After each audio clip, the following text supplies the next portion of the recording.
The cantina was dark and filled with smoke from a dozen different worlds. Strange smells mixed together in the air. Alien beings from across the galaxy sat at metal tables, drinking and talking in low voices. The trading station of Kepler 7 never slept, and neither did its bars. Commander Zethkar sat alone in the corner booth, his back against the wall. His thick skin was gray and bumpy like old leather. Scars covered his arms and face. Some were white lines from old cuts. Others were dark spots where plasma fire had burned him. His 4 eyes were dull and tired. He had seen too much war. The glass in front of him was almost empty. Green liquid swirled at the bottom. It was his 3rd drink of the night, maybe his 4th. He could not remember. The alcohol helped him forget, but it never worked for long. The memories always came back. Young Sub-Lieutenant Veldun walked across the cantina floor. His boots made soft clicking sounds on the metal. He was small for his kind, with bright yellow skin that had never seen real battle. His eyes were wide and curious. Other soldiers called him eager, but Zethkar thought he was just foolish. Veldun stopped at the commander's table. He stood there, for a moment shifting his weight from one foot to the other. His hands shook a little. Everyone in the fleet knew about Zethkar. They knew he had fought in the worst battles. They also knew he never talked about them. "Commander," Veldun said. His voice was soft and respectful. "May I sit with you?" Zethkar looked up slowly. His eyes studied the young soldier.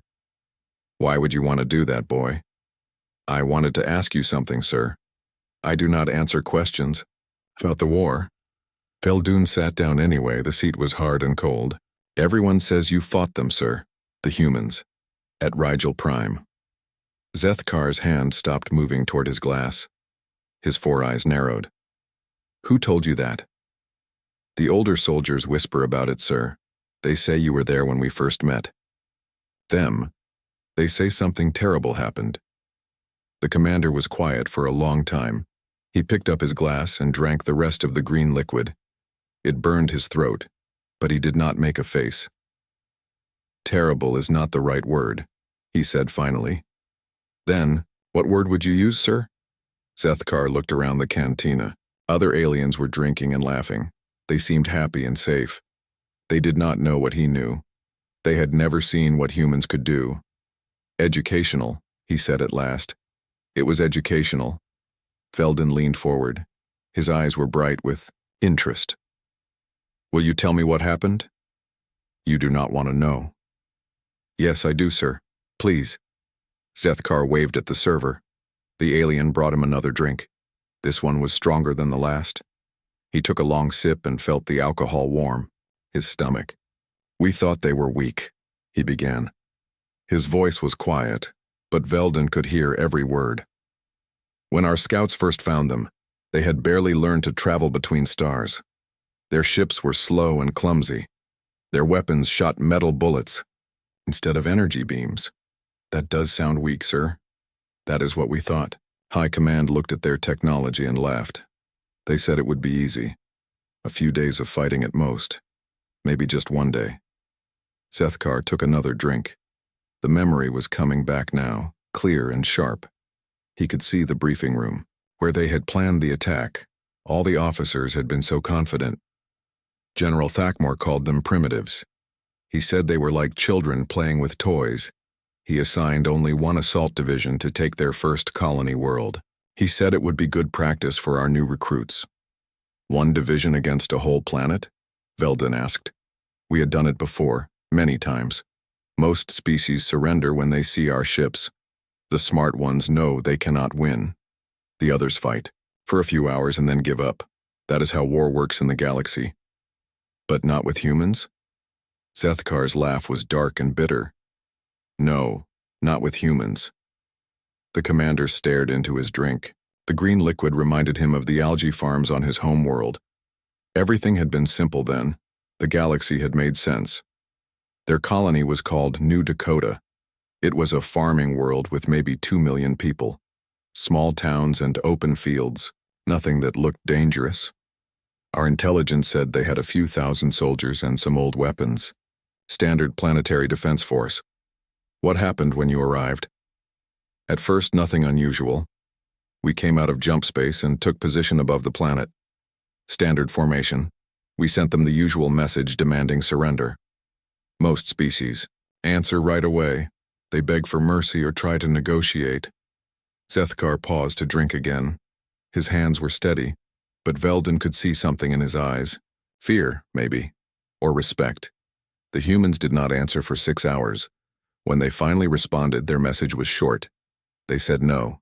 Just no? Just no. Not we refuse or we need time to think, or please do not hurt us. Just no. The cantina was getting more crowded as the night went on. Traders and soldiers from dozens of worlds filled the tables, but Veldun only paid attention to the commander's words. We waited another day for them to change their minds. That is standard procedure. Give them time to be afraid, but they use that time differently than other species. What did they do? They prepared. While we sat in orbit thinking they would surrender, they were getting ready to fight. Really fight. Not just their soldiers, but everyone. Old people, young people, farmers, teachers, they all became warriors. Zethkar's voice grew quieter. Veldun had to lean closer to hear him. We should have known something was wrong when our scouts started disappearing. They would go down to the surface to gather intelligence and never come back. No distress signals, no final messages. They just vanished. How many scouts? 12. The first day. 8 the second day. By the third day, none of our people would go down to the planet alone. The commander finished his drink and set the glass down hard. The sound was sharp in the noisy cantina. That should have been a warning. In 300 years of conquest, we had never lost scouts like that. But our officers said it was just bad luck. Equipment failures. Maybe some wild animals. They did not want to believe the truth. What was the truth? Zethkar looked directly at Veldun. His 4 eyes seemed to glow in the dim light. The truth was that we were not fighting farmers and shopkeepers. We were fighting something much more dangerous. We were fighting humans who had been preparing for war their whole lives, even if they did not know it yet. Zethkar ordered another drink. His hands were shaking now, just a little. Veldun noticed but said nothing. The young soldier waited patiently while the commander gathered his thoughts. The invasion began at dawn on the 4th day. Zethkar continued. I commanded the 3rd Battalion of the 47th Assault Division. We had 800 soldiers, the best weapons in the galaxy, and flying armor that could stop anything these humans might shoot at us. He took a long drink before going on. General Thakmor gave us simple orders. Land at the main city, destroy any resistance, and secure the government buildings. He said we would be done by lunch. Veldun leaned forward. What happened? We flew down in our dropships, 24 of them each carrying 40 soldiers. The city below looked quiet and empty. No movement in the streets, no defensive positions that we could see. It looked like they had all run away. The commander paused. In his mind, he could still see that morning. The sun rising over the human city. The buildings looking so strange and small compared to what his people built. Everything had seemed so easy. Our ships landed in the main square without any trouble. No ground fire, no missiles, just silence. Some of the younger officers started joking that the humans had given up already. But they had not. No. They were waiting. Zethkar stared at his glass. The green liquid looked different now, darker somehow, like it was reflecting his memories. We formed up in standard attack formation and began moving toward the government center. That is when we met our first human soldiers. A group of about 50, led by someone they called Colonel Jake Morrison. What did he look like? Small, like all humans. Brown fur on his head and face. Wearing clothes that looked like plants and dirt. Nothing impressive. His soldiers looked the same. Some were very young, others had gray fur. They carried simple weapons that shot metal bullets. The commander shook his head slowly. We thought it would be over in minutes. Our plasma rifles could cut through their cover like paper. Our armor could stop their bullets easily. We had fought battles like this 1,000 times, so what went wrong? Everything. Zethkar was quiet for a moment.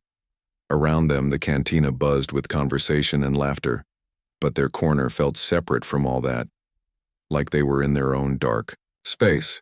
Morrison's humans did not fight like any enemy we had faced before. When we advanced, they fell back. When we followed, they disappeared. When we stopped to regroup, they appeared behind us. They ran away? No, they moved. There is a difference. When most species retreat, they panic. They drop weapons and run in all directions. These humans moved like they had practiced it 100 times. Every step had a purpose. The commander's voice grew softer. Veldun had to strain to hear him over the noise of the cantina. They used the city against us. Every building became a fortress. Every alley became a trap. Every window might hide a shooter. We would clear a building and move on only to find enemies shooting at us from the same building 10 minutes later. How was that possible? Tunnels. The humans had dug tunnels under their city. Miles and miles of them. They could move anywhere, without being seen. Our sensors could not track them underground. Zethkar took another drink. The alcohol was making his thoughts fuzzy, but the memories stayed sharp. By noon, we had lost 60 soldiers, not killed, just lost. They would disappear during fighting and never be found.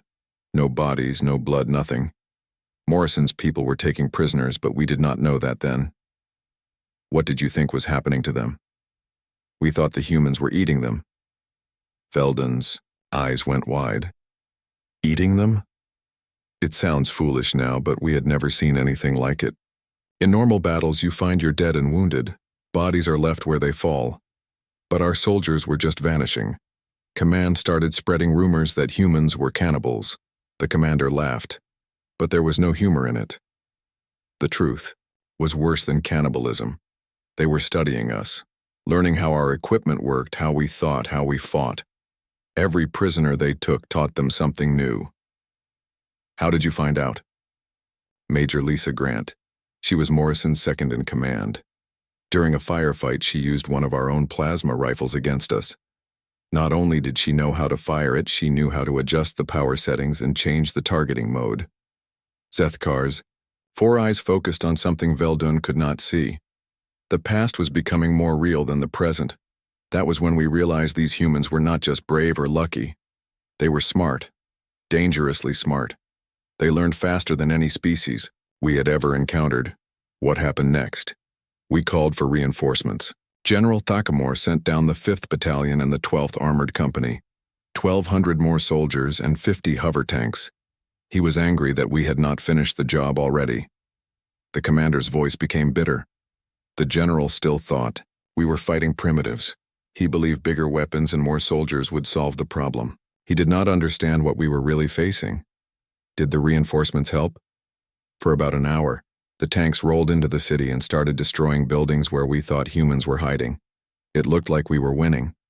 Then the humans showed us something new. Zethkar paused to call for another drink. The server brought it quickly.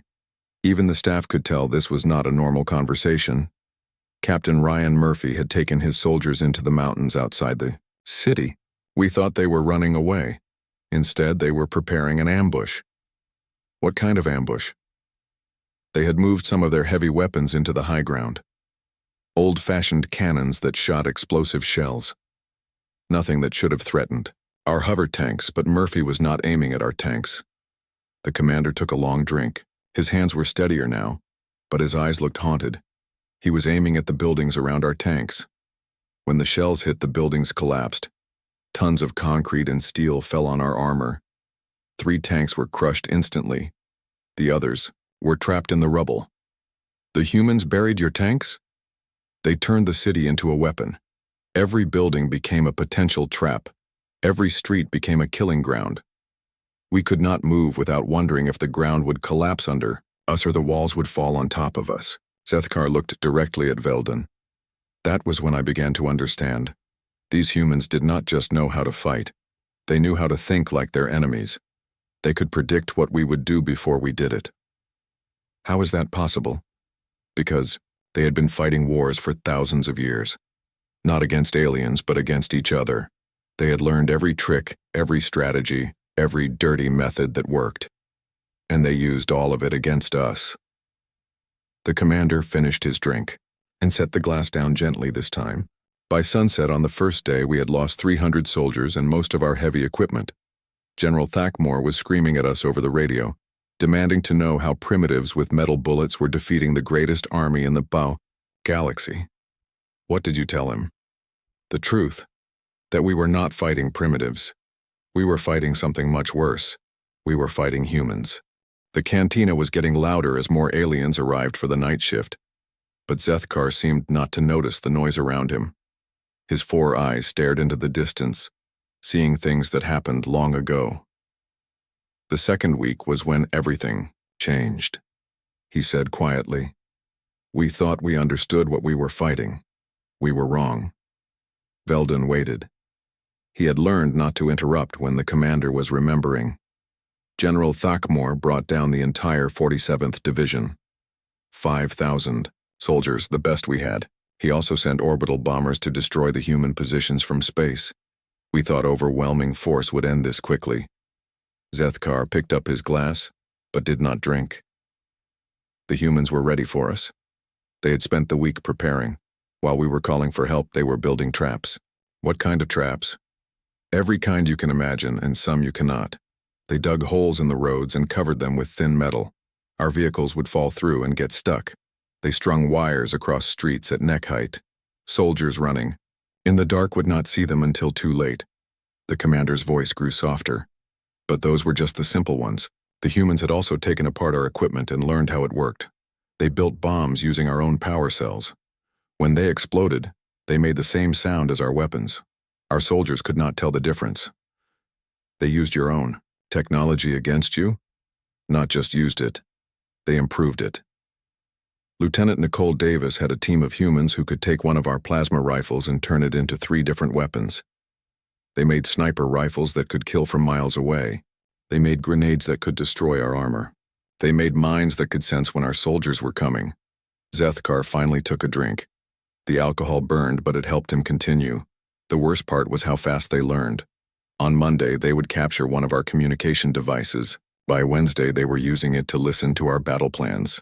By Friday, they were sending us false orders. False orders? They learned to copy our voices and our codes. They would tell units to move to certain positions, then attack them when they arrived. They would order supply drops to empty areas, then steal the supplies. They would call for medical evacuations and ambush the rescue teams. The commander set his glass down hard. Several drops of green liquid splashed onto the table. 3 days into the second week, I lost contact with 2 full companies. 600 soldiers gone.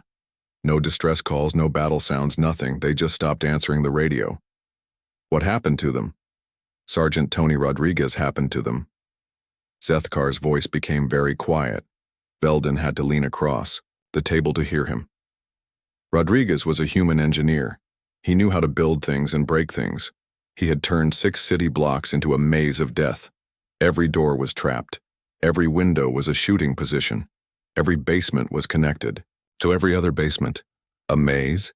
My soldiers went in looking for human fighters. Instead, they found a place where the walls moved and the floors disappeared, where stairs led to nowhere and doors opened onto empty air. Rodriguez had turned buildings into puzzles that killed anyone who tried to solve them. The commander rubbed his scarred face with one hand. We found some of my soldiers 3 days later. They were alive but broken. They kept talking about voices in the walls and footsteps that followed them everywhere. The humans had not killed them. They had driven them insane. Veldon felt cold despite the warm air in the cantina. How? Psychological warfare. Most species fight with weapons and tactics. Humans fight with minds and emotions. They know how to make you afraid, how to make you doubt yourself, how to make you see things that are not there. Zethkar called for another drink. When it came, he drank half of it in one gulp. They would broadcast our soldiers' names over captured radios. They would describe how each one died, what their last words were, what they looked like when they fell. They would play recordings of our wounded calling for help, over and over, until our medics would run toward any sound. That is horrible. That is effective. By the end of the second week, half our soldiers were too afraid to fight. They would freeze when they heard battle sounds. They would shoot at shadows. They would refuse to enter buildings or go down dark streets. The commander's voice became angry.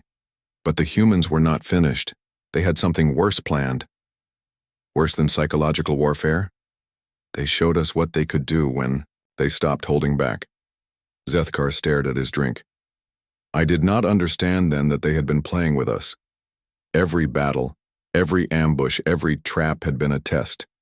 They were learning how we fought, how we thought, how we could be beaten. They were holding back. On the 15th day, General Patricia Stone arrived with human reinforcements. 2,000 soldiers from other colonies. When I saw them, I knew we were in trouble. Why? They were different from the farmers and shopkeepers we had been fighting. These were professional soldiers. They moved like predators. They looked at us like we were prey. The commander finished his drink and immediately ordered another. Stone's soldiers did not hide in buildings or dig tunnels. They came at us directly, in the open, in daylight. That sounds foolish. It was terrifying. They advanced across open ground while our plasma rifles fired at them. They did not run or take cover. They just kept coming, and they were not dying. Belden's eyes widened. How? They had built better armor using our own technology. They had studied our weapons and learned how to defend against them. Our most powerful rifles could barely scratch their suits. Zethkar's hands were shaking again. But that was not the worst part. The worst part was watching them work together. Every human soldier knew what every other human soldier was thinking. They moved like parts of the same machine. How is that possible? Practice. Thousands of years of practice. Humans had been fighting wars against each other for so long that cooperation had become instinct. They did not need to talk or give orders. They just knew. The commander looked around the cantina. Other aliens were drinking and laughing, unaware of the story being told in the corner booth. Staff Sergeant Kevin Brooks led an assault on our main command post. 50 humans against 500 of our best soldiers. We had energy shields, automated weapons, and position advantage. It should have been impossible for them to win. But they did? They won in 20 minutes. Brooks and his team moved through our defenses like they did not exist. They knew exactly where to strike, exactly when to attack, exactly how to break our formation. Zethkar's voice became a whisper. That was when I realized the truth. We were not fighting an enemy. We were fighting a force of nature, something that had been shaped by millions of years of evolution into the perfect killing machine. What do you mean? Humans did not learn to fight, boy. They were born to fight. Every cell in their bodies, every thought in their minds, every beat of their hearts was designed for war. We were just the latest species to discover this truth. The commander looked directly at Velden. And the most terrifying part was that they were still learning. Every day they got better. Every battle, they became more dangerous. By the end of the 3rd week, they were teaching us lessons we did not want to learn. The cantina was almost empty now. Most aliens had gone home or back to their ships. Only a few late drinkers remained at scattered tables. Zethkar and Velden sat in their corner, surrounded by empty glasses and heavy silence. The end came on. The 21st day, Zethkar said. His voice was rough from talking and drinking. High Command decided to end the war with one final demonstration of power. Velden waited. The young soldier had learned to be patient during the long night of stories. Admiral Vorthak brought the dreadnought crushing fist into orbit. The biggest warship in our fleet. Its main cannon could destroy entire cities with one shot. He threatened to use it on a human civilian shelter that held 50,000 people. 50,000 civilians? Women, children, old people, sick people, all hiding in underground bunkers. Vorthak thought the threat would break human resistance. He had used this tactic on dozens of worlds. It always worked. Zethkar picked up his glass but found it empty. He stared at it for a moment, then continued. The Admiral gave the humans 1 hour to surrender completely. All weapons, all soldiers, all resistance had to stop. If not, he would fire on the shelter. What did the humans do? They sent a message back. Very short, very simple. They said they understood the threat. They said they would respond appropriately. The commander's laugh was bitter and dry. We thought that meant surrender. Every other species would have begged for mercy. Some would have offered tributes or hostages. All would have given up rather than watch their civilians die. But not humans? Humans are not like other species. They do not think like other species. They do not value life the same way other species do. Zethkar called the server over and ordered one more drink. His movements were slow and careful. Too much alcohol, but not enough to stop the memories. 30 minutes before the deadline, every human soldier on the planet disappeared. Our sensors could not find them, our scouts could not track them. It was like they had all vanished into thin air. Where did they go? Everywhere, and nowhere. They had scattered across the entire continent, using methods we still do not understand. Some went underground through tunnels we never found.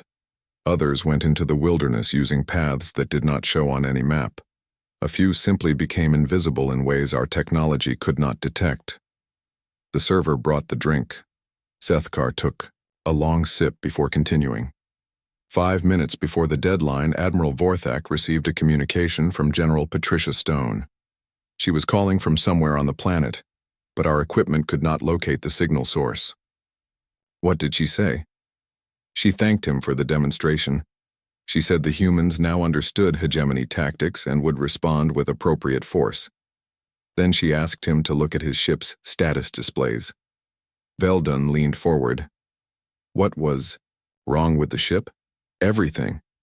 While we had been threatening civilians, human soldiers had somehow gotten aboard the Crushing Fist. They had taken control of the main computer, the weapon systems, the life support, everything that mattered. The commander's 4 eyes focused on something far away.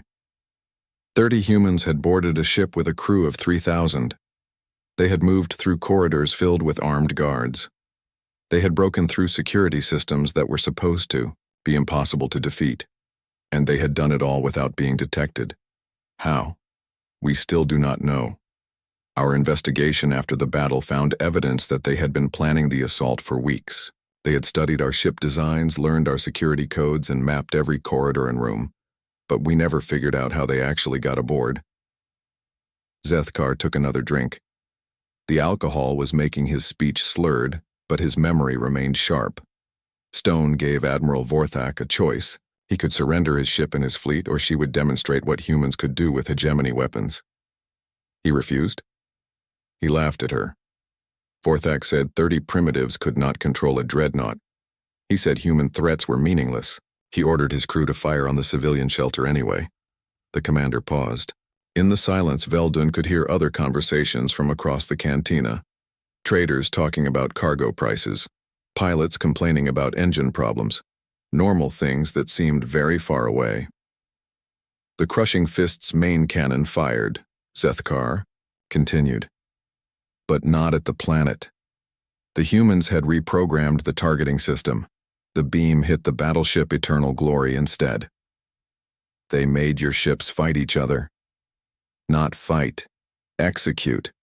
The humans had calculated the exact power setting needed to destroy Eternal Glory instantly. 2,000 of our best soldiers died in seconds, killed by their own weapons. Zethkar's voice became very quiet. That was when Admiral Vorthak began to understand what he was dealing with, but it was too late. What happened next? Stone came on the communication channel again. She explained that humans had taken control of every major ship in the fleet. She said they had been planning this operation since the first day of the invasion. Every battle, every skirmish, every prisoner they took had been part of a larger strategy. The commander finished his drink and set the glass down carefully. Then she said something that I will never forget. She said the humans had been holding, back during the entire war. Everything we had seen, all the tactics and weapons they had used, had been tests. They had been studying us. Studying you for what? To learn how to fight the rest of the galaxy. We were not their enemy. We were their training exercise. Veldun felt cold fear creep up his spine. What do you mean? Staff Sergeant Kevin Brooks appeared on our command screens. He was standing in the Admiral's private quarters, surrounded by classified documents and battle plans. He explained that humans had been preparing for contact with hostile aliens for decades. Zethkar's hands were steady now, but his eyes looked haunted. Every government on Earth had military units whose only job was to plan for alien invasion. They had studied every possible scenario, developed countermeasures for technologies they had never seen, and trained soldiers to fight enemies they had never met. They were ready for you? They were ready for anyone. Brooks showed us files that contained detailed analysis of 17 different alien species, including ours, complete tactical manuals, psychological profiles, technology assessments. They knew how we would fight before we did. The commander looked directly at Veldon. Do you understand what that means, boy? It means every battle we fought was designed by human planners. Every victory we thought we had won was something they allowed to happen. They were controlling the entire war from the beginning. Why would they do that? Because they are not like us. Most species fight to defend their homes or to conquer their enemies. Humans fight to learn. Every battle teaches them something new about warfare, about their opponents, about themselves. Zethkar stood up slowly. The long night of drinking and remembering had taken its toll. The war ended 12 hours later. Admiral Vorthak surrendered the entire fleet rather than watch more ships destroy each other. High Command ordered immediate withdrawal from human space.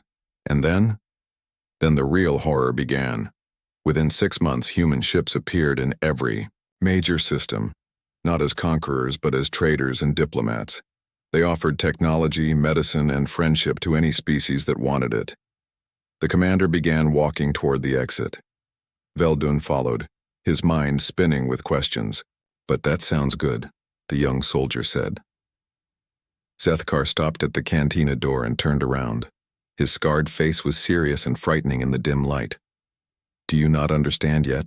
The humans did not defeat us to steal our territory or enslave our people.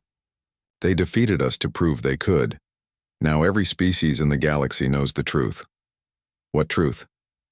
That there is a race of beings who treat warfare like art, who turn violence into science, and who can defeat anyone who threatens them.